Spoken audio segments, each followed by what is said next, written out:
So this is a broadcast news script, which is again, I guess, similar to, and what you can see here, and they're not spaced necessarily like it is on when it's posted digitally, but there are like short truncated paragraphs. Okay. So Molly will find out who's getting the 2016. So yes, so the lead is typically almost like announcing. It's like you would take that and you can extrapolate that to something on social media very easily. That's the whole idea. Okay. All right. And usually, like, you have what I talked about earlier this semester, you have with the keywords, the search terms, Olympics. There's probably a lot of people. I don't know who was up. I think did we have the Olympics in London one year? I don't know.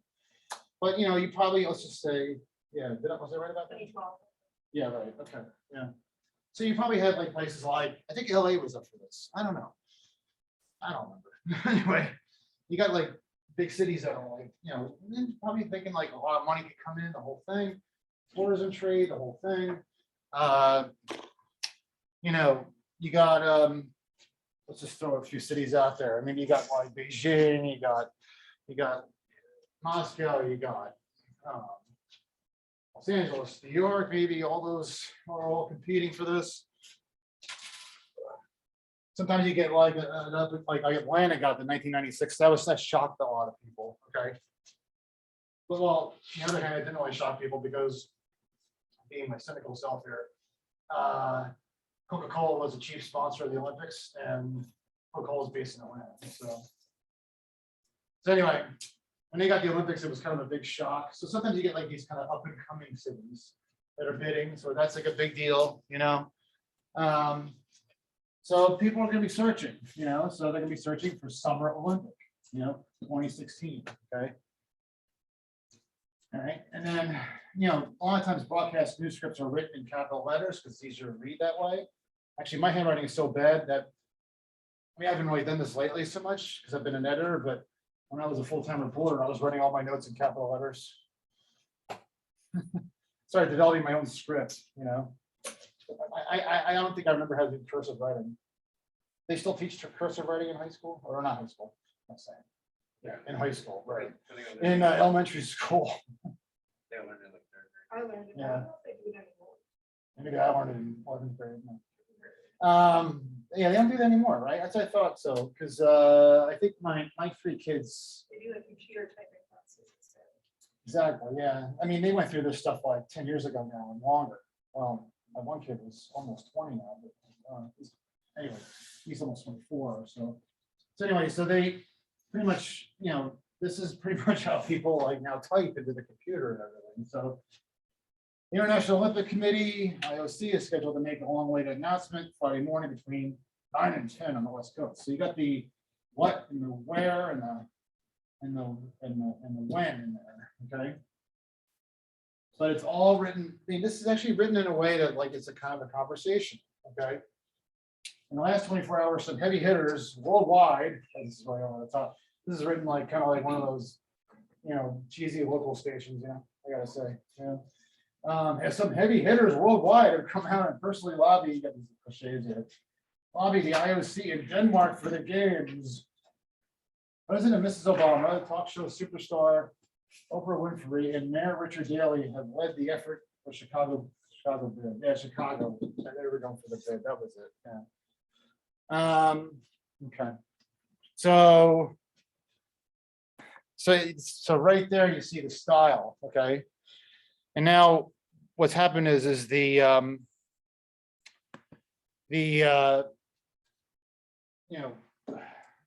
internet and everything, digital everything, it's pretty much adopted that style. And it's taken it to social media over here.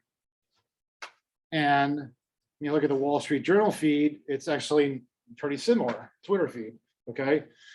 People whose money habits were set during the inflation spell of the late 70s and early 80s have advice for spending and saving now. Very truncated, very conversational, to the point, okay?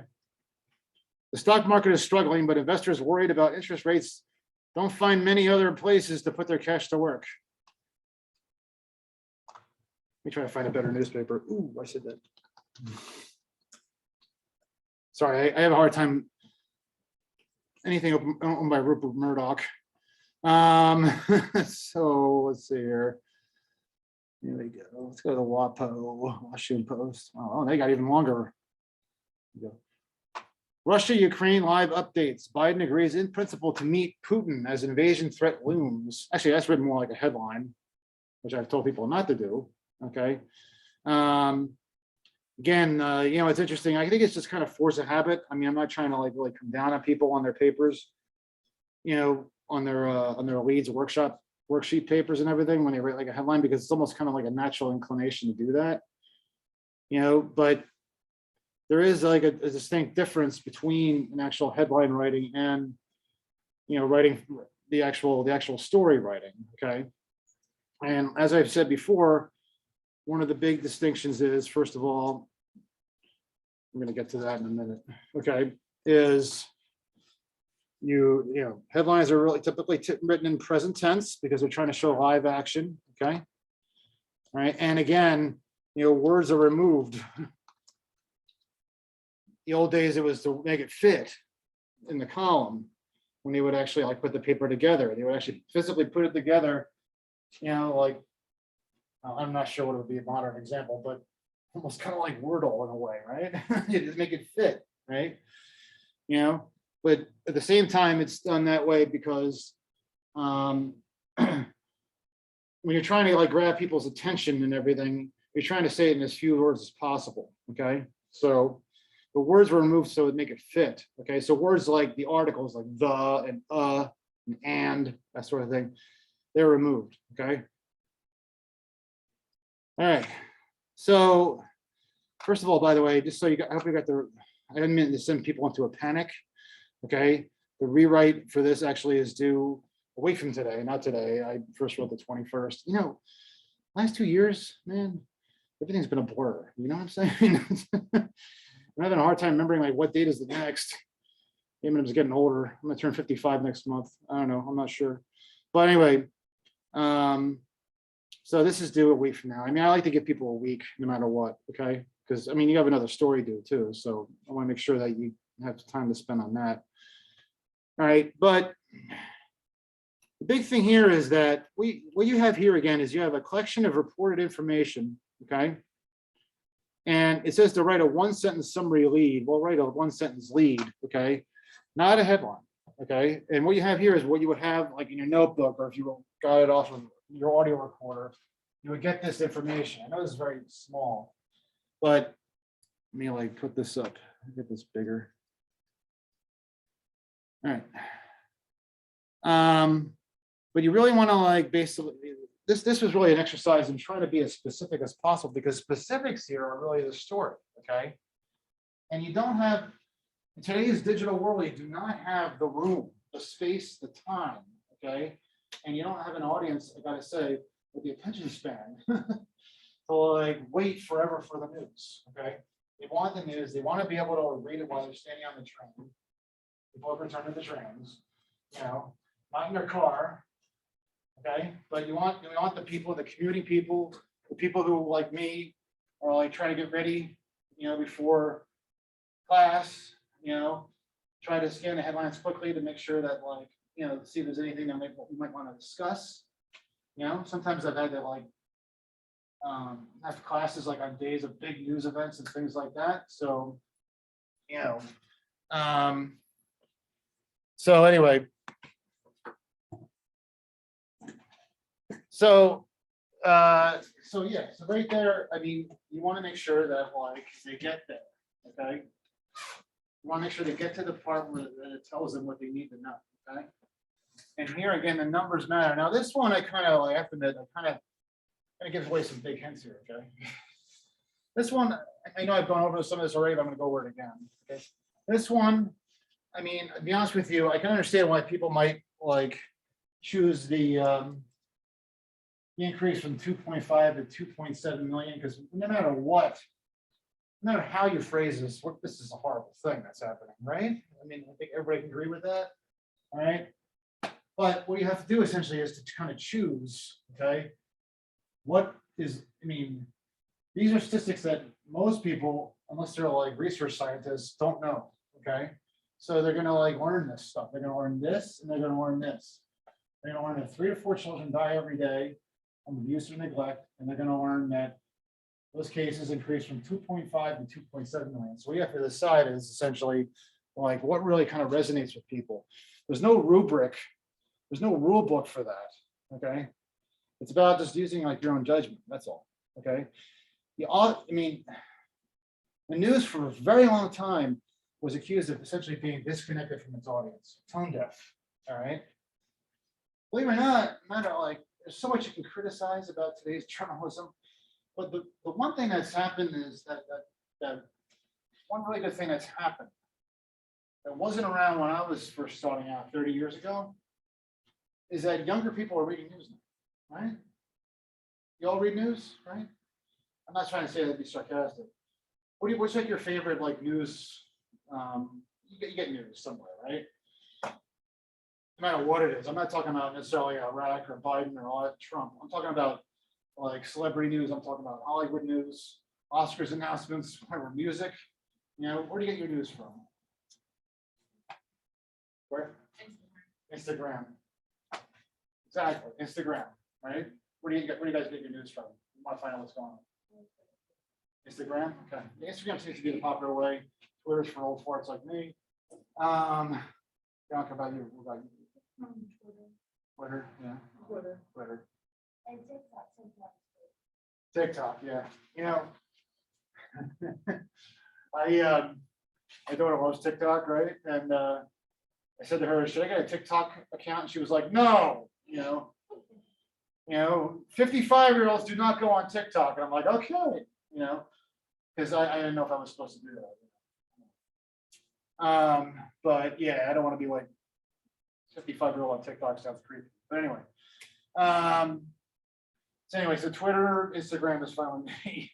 And yes, I still have Facebook, you know, even though I went to see the Book of Mormon the other week, and oh my God, they ripped Facebook in half. It was funny.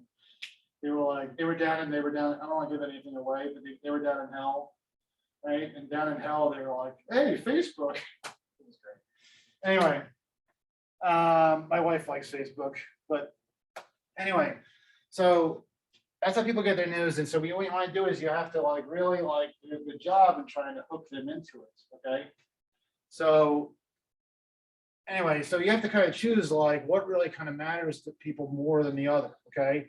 All this matters. Just because you're cutting off one doesn't mean that you're getting eliminated. Okay. You're cutting off one from the lead. You put in the second graph. Okay. That's all. All right. 3 to 4 children die every day. That, you know, that is the kind of bit of like an, oh my God, you know, but if you look at this 2.5 to 2.7, it actually to me, it actually does a disservice to maybe emphasize this part. And that's not your fault. I'm not trying to say it's a bad thing. I'm just saying it makes it look like a small increase, you know? What percentage increase is that? I don't know. That's probably like what, probably like 2% or something, you know? So, all right, this one right here. I always tell people like you want to look for the biggest, newest thing. Okay, so there are many protests where thousands of people show up, but how many times do you have one more people get arrested, right? So what's the latest thing? Okay, you can always like circle back in the story to everything else that's going on. Okay. Now here, I mean, when you have a robbery, here's a big hint. Where do they usually steal in a robbery? In a typical robbery, what do they usually steal? Money. So think about that, okay? What makes things unique? What makes things different? What separates this story from every other one, okay? Now these two right here, big time numbers matter, okay? Would you want to live in it? Now I know, again, as I said to people, you have some towns where like maybe there's like a murder every like 10 years, you know, or maybe even one murder a year, which is horrible, no matter how it comes out, maybe 2, okay? So if it goes from 2 to 3, that's a 50% increase, okay? So yeah, I mean, that can get exaggerated, but this is actually a whole state, okay? So that means that's probably a pretty big jump, okay? you have a state like New York or New Jersey or something, and murders increased 53%. I mean, I've often said to people like, would you want to live there? I mean, that's a little bit of an over the top statement, but it does make you think, if that was like a town or something like that, or a city, would you want to live there? We've seen what's happened in New York City this past year. This crime's been up. It made last year it made people afraid to ride the subway. Okay, so I was at Yankee Stadium to see the Yankees play the Mets on July 4th. Yeah, and I heard a lot of popping outside. I thought it was fireworks, and the police said it was actually, or somebody said it was actually like gunfire. So this is a big one for me right here. This one has always been symbolic for me. Sometimes I wonder if like people hand this down, because I have to admit I've used this before. I wonder if like some people say sometimes like, make sure you put the chocolate Easter bunny in this. Oh, I just gave away something. Sorry. But anyway, what you have to do is a good way to like really handle reporting when you have so much information in here. Okay. A lot of times it's good to make a list. Okay. Or another thing to do is to start off by writing, putting everything into the pot and like seeing what comes out. All right. So if you were to write this lead with everything freaking in it, okay, it would be like this. That's long, okay. We saw the Twitter, as you guys know, the tweets are not like that. You wouldn't, unless it's like something like where they try to explain something, but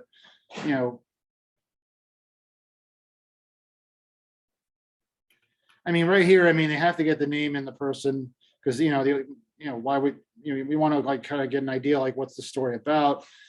That's a bit of a complicated story, but a lot of times it's usually like this: deny birth certificates, thousands of children in the UAE go without schooling or healthcare. The Indian story advocacy group believes the most health conditions can be addressed without wait numbers, and that doctors constantly focus on wait is shameful and unhelpful. I mean, very simple. Bernie Madoff, this is something. I was talking to Steve Miller about this today. Bernie Madoff's sister and husband found dead in apparent murder-suicide. That's actually written kind of like a headline. All right. That's kind of more the way people think when they actually like try to like provide news. Okay. So what you can do is, this isn't the right way to write this. Okay. This is very long. Okay.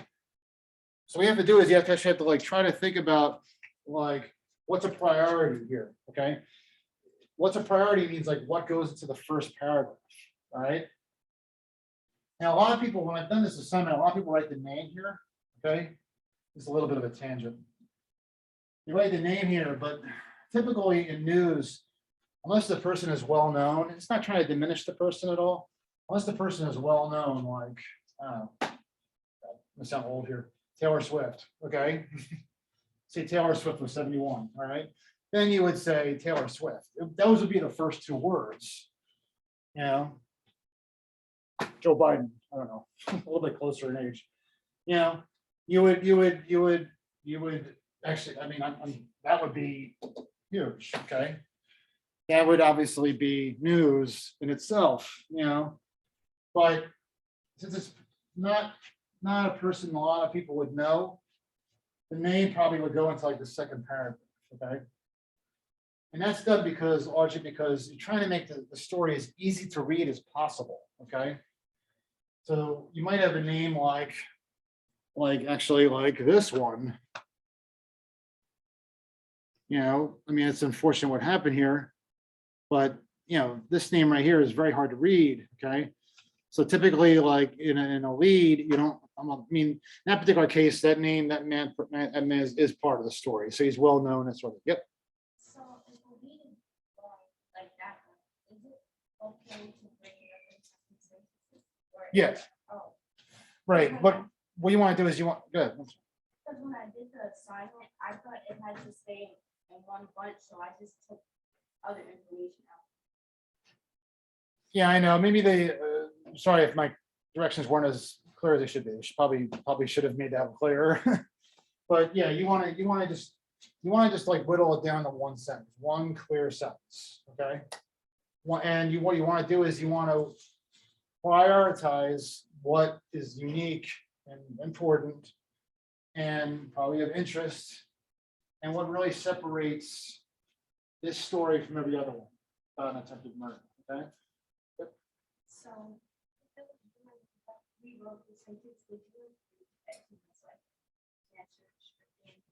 Yeah, I'm actually gonna go through that right now, but I don't want to give too much away. Because, I want you guys to rewrite this, I actually accidentally kind of gave it away before. But anyway, but yeah, I'll show you what I mean. One good way to handle this is when you get elements like this, okay? Now I know you probably might be running a deadline or something like that, so you don't have all the time in the world, but you get you pick out the particular elements of this story that you're going to try to decide which one to emphasize the most, okay? So you have a 71-year-old Santa Ana woman. That's one of them. Okay. Attempted murder. And cancer stricken, I mean, if you have to read it, that's why it's good to read out loud. Because if you read it and you're out of breath, it's too long. Let me try right now. And you see me. I've done this before, so you see me actually take sucking air right there. A 71-year-old Santa Ana woman was charged with attempted murder after setting her cancer-stricken, wheelchair-bound husband. See, I had to breathe right there. On fire after he ate her chocolate Easter bunny. Police said, it's a little too long. Okay. We can say this in a sharper way that'll be closer to that broadcast script. Okay. So cancer stricken is another one, wheelchair bound. Okay. Fire. Set on fire. Easter bunny. Okay. Not that it's capital or not, is it? Hey, by the way, another thing. Well, yeah, I already told you that it's the 28th. By the way, by the way, I made a mistake on some things. I didn't update my own AP style. You actually don't spell out the word percent, just so you know. You actually use the percent symbol, just so you know. So if I went on your papers and I said, disregard what I did, I had to, I'd been hearing about that for a couple of years and never actually checked. So just so you know, it's actually a percent symbol. So, all right. Anyway, so what you do is it's probably a good idea to make a list. And all right, so what you have to do is essentially kind of have to maybe choose. And what you do is you try to think about okay, in terms of uniqueness, how often do these certain things happen? Okay.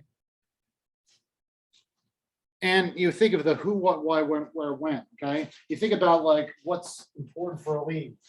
Again, newness, uniqueness, impact, and actually proximity. Okay, it's actually more important to put this like this than put the person's name in. Okay, because if this is a story that's going to go out in Santa Ana, okay, then people want to know if this happened in Santa Ana, right? And Santa Ana, I believe, is near San Francisco, so they might even want to know that people in San Francisco. So people in an area, it's important to put that in there. So I would say that's essential, okay? But these other elements right here, you have to think about what is more commonplace and what's unique. So how many attempted murders do you think there are in the United States every year? I don't know. What do you think?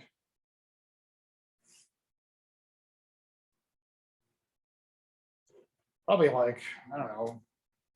This could be a total underestimation. Let's say let's just say 500,000 at least. It's got to be at least 500,000. It's probably stuff we don't even know about. Okay, so they happen. It's a story no matter what, but they happen. When you talk about a country with 300 million people, that's a pretty small number comparatively, right? But what you do is you kind of keep digging. So how many attempted murders happen involving a person who's cancer stricken? Well, the number actually probably starts to shrink there, but there have been a number of crimes against the elderly. Okay, so let's just say that's 1,000. Okay, So we're actually like getting into a more unique situation, okay? And you know, a lot of times people who are sick, you know, are in a wheelchair, okay? So we're probably like now shrinking this down to maybe 1,000 kind of cases a year, okay? And then you got the fire, okay? Well, they actually went to some extremes. A lot of times there's situations where, I hate to say this, where matters are taken into their own hands, you know? Caregivers, people get old, it's like, it gets tough, you know? Will they actually do something like set somebody on fire? Well, that might be like, let's say, I wouldn't say like the actual act of actually committing the violence and that sort of thing probably is like in this territory, maybe 50 to 100, I would guess, okay? So we're getting a lot more unique, okay? But then we get to this part right here, okay? How often do you think that happens? One. There you go, all right? I can't think of another incident like that, okay? So no matter what you do, you got to make sure that's in there, okay? Ooh. All right. But that also means that probably taking out other parts, okay, to make this easier to read. And you know, one thing you got to think about, it's like kind of like film editing, right? Where they have the outtakes and everything, right? There's going to be stuff that's left on the cutting room floor, but it's not going to necessarily be dismissed. Okay, it'll probably end up on a DVD or oh my god, that's old sounding, right? It'll probably end up on like whatever outtakes provider that is out there, like YouTube or whatever. Okay, so obviously you want to get some of the essentials in here. Okay, you know, she was charged with the murder, but then it's actually like, okay, what happens after that? Something's got to move down to the second paragraph. Okay, so probably I would probably maybe like take either cancer stricken or wheelchair bound, probably this one right here out. Okay, wheelchair bound, and put that like in the second paragraph. A 71-year-old Santa Ana woman was charged with attempted murder after setting her cancer-stricken husband on fire after he ate her chocolate Easter bunny. I mean, you could even like not even do this part. You know, you could probably do this if it's like that TV broadcast script. I mean, that reads just as well, you know. I mean, it's horrible what happened, and certainly that it makes the story unique, even more so. But I think that this is what, you know, makes this crazy, you know. It gives you that kind of oh my god reaction. I actually have to admit, I actually did this same assignment in my Ready for Media class. It was interesting. I had a conversation with one of my students who's actually a psychiatrist herself. She's in her mid-30s, and she, you know, she's thinking about a career change, this sort of thing, and she resisted putting this part in there because she feels it's a kind of exploitation, you know. But my argument is, and I've actually written a lot about mental health in my career, okay, is that this is like this is what gets people to read about this stuff, you know. I mean, if you can actually like write a story that shows depth, you know, then you will actually like show and perhaps provide some sort of sensitivity to the issue because you're going to explain why it happened. But the only way to get people to read and is to really like basically show the uniqueness of the incident, okay? And then, you know, that's why you have the internet now, and oh, that sounds old too. That's why you have these opportunities with digital media now, because you have the ability to actually like branch off into videos and the sidebars, into graphics and things like that to try to help explain the story in a fuller way. Okay, that makes sense.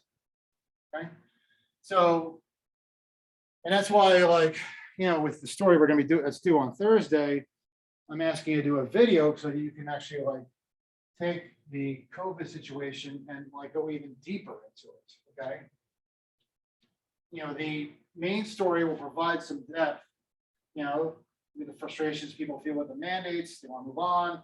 Maybe they feel like, man, in the hallway, by the way, in case you don't know, Steve Miller, love him. He has COVID, by the way. I think he's on his 10th day, so he may actually test negative. Just try to keep away from that area down here, you know. But anyway, we had COVID at least. So, but you know, there are people who are like on the other end of the spectrum, kind of like, no, keep it in place. So there's a lot of frustration out there. People are kind of like just fed up with the whole thing. They want to move on, or they just want to like this thing to end in some way or another, you know? And they want to protect themselves at the same time, you know? So what the story actually does, the story that's still there is that it provides some sort of a glimpse, not a poll, okay? Provides some sort of like a snapshot of how people feel, okay? And the video gives people an opportunity to show one person's specific issues with that, allows you to drill down even further, okay? All right.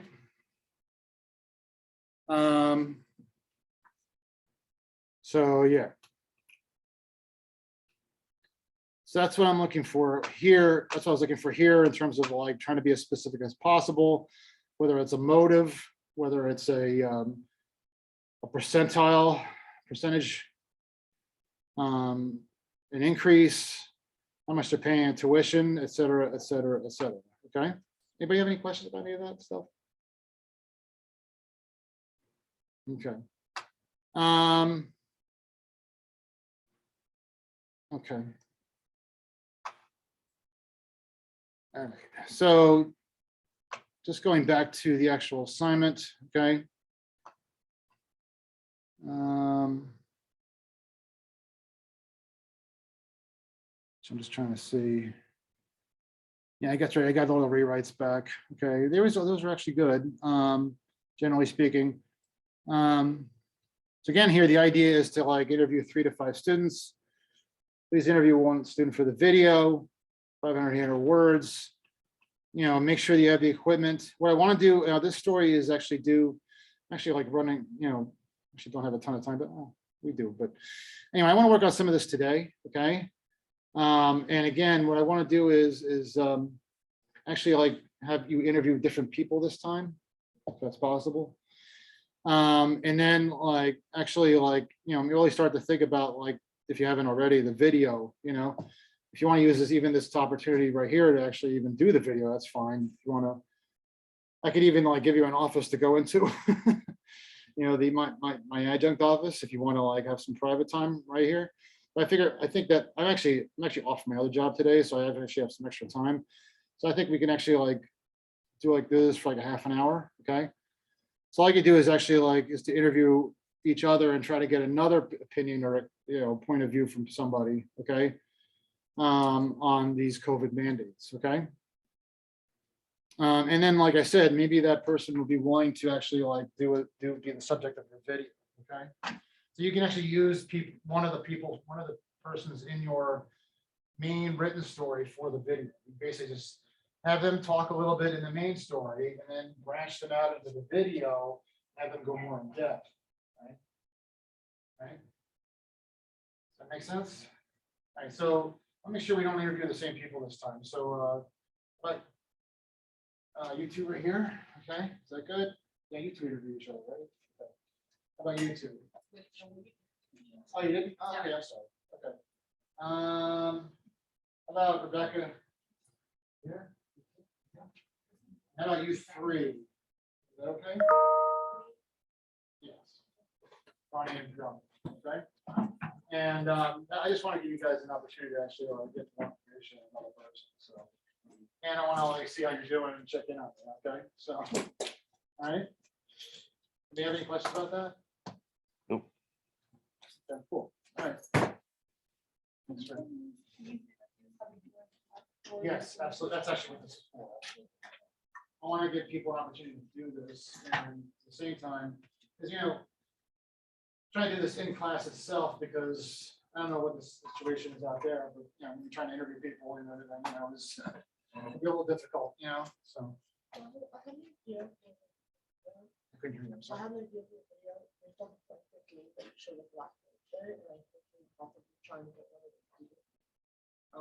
Like the interview before they go in or right after they come out because I live right on private arena. Yeah. So that person would also have to interview them to put it in the article as well, or like because you said the person that you have in the article has to also be in the video.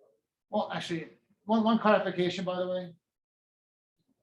You don't have, I mean, you don't have to use, okay, it's gonna be hard to explain.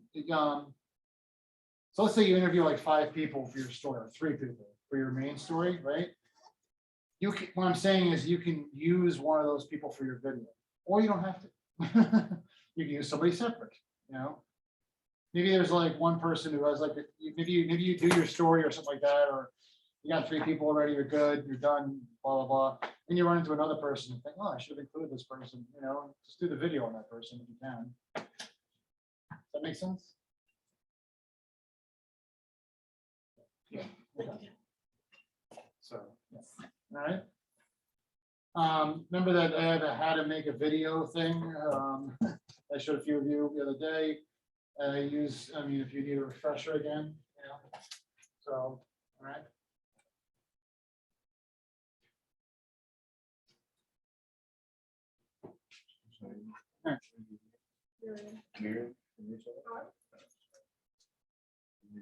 Yeah, but Have you feel from like different, like democracies? well, okay. Well, what's the view? The one I showed you. Now it's Oh, hard to okay. get footage Tell you what, I'm not supposed to. Okay. But I just want to make sure that gets it right. What semester you are? What year? Did you take this one? Sal. But it's original. It works for me. Don't tell Steve. Because you're not supposed to do that, but it's okay. LF? You guys are trying to.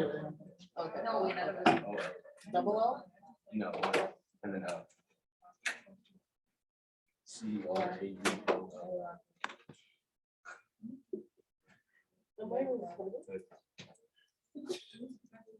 Oh, Yeah, okay, yeah, okay.